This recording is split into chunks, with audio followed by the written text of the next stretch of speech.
We always say art asks questions. Questions also reveal and push us to be tolerant of uncertainty, which can be disconcerting, but also extremely important.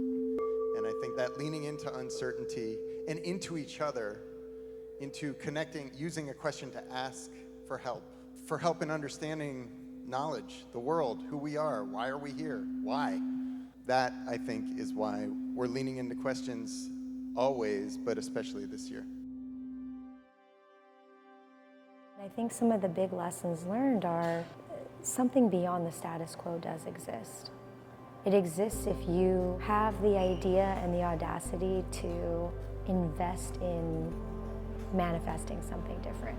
Most of the harms that we face right now, most of the disparities that we face right now are a lack of imagination and perhaps even a crisis of imagination. Sometimes you get so caught up in your daily life, and you're not even thinking in terms of big radical visions. I'm at the point right now where I need to slow down so I can listen to my intuition and my soul more in order to imagine radical visions. This life, whatever this is, that it's an honor. As far as I know, I have one shot at it. And so that, through the breath and remembering that, allows me to cultivate seeds of gratitude.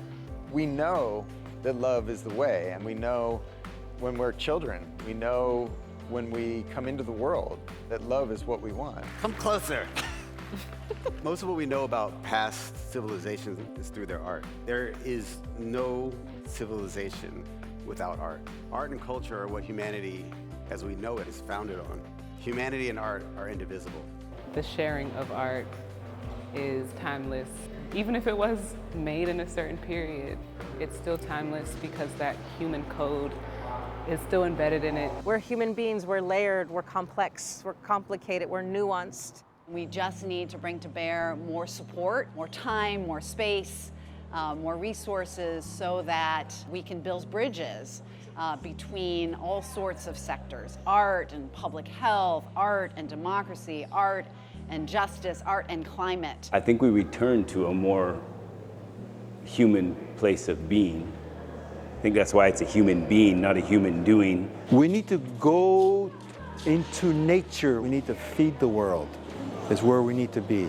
Feed the world with our grief, feed the world with our tears, feed the world with our sorrow, even in our anger. Put it in the earth, and the earth will transform it. The other F word, forgiveness. One of the places we go to from here is forgiveness of ourselves first, and the concentric circle of beloveds around us. We go to a place where care is the norm, where care is the standard. I think it's a familiar place, and we get to go there together. We go forward together, hand in hand, but one that is rooted in openness, curiosity, love, compassion, imagination, empathy, care, play, humor, knowledge of our past, care for our future, and eternal presencing for where we are now. And that's where we go, eventually, somehow.